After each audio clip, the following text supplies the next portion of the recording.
Brother, నీకు ఒక మాట మాత్రం స్పష్టంగా చెప్తున్నాను. నాకు ఎలాంటి ఇల్లీగల్ వ్యవహారాలతో నాకు సంబంధం లేదు.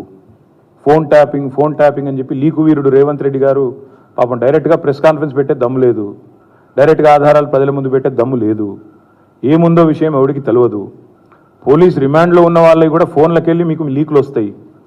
ఈయన లీకు వీరుడు. మరి ఈ లీకు వీరుడు ఏదో కష్టపడి నా క్యారెక్టర్ అసాసినేషన్ చేయాలనే ప్రయత్నంలో చాలా బలంగా ఉన్నాడు. ఎవరో హీరోయిన్లను నేను బెదిరించిన అంటది ఆ మంత్రి. ఆమెకు నెత్తుందా లేదా నాకు తెలియదు. నాకు అంత కర్మ ఏంది, నాకు ఈ దిక్కుమాలిన పనులు చేయాల్సిన పరిస్థితి ఏంది.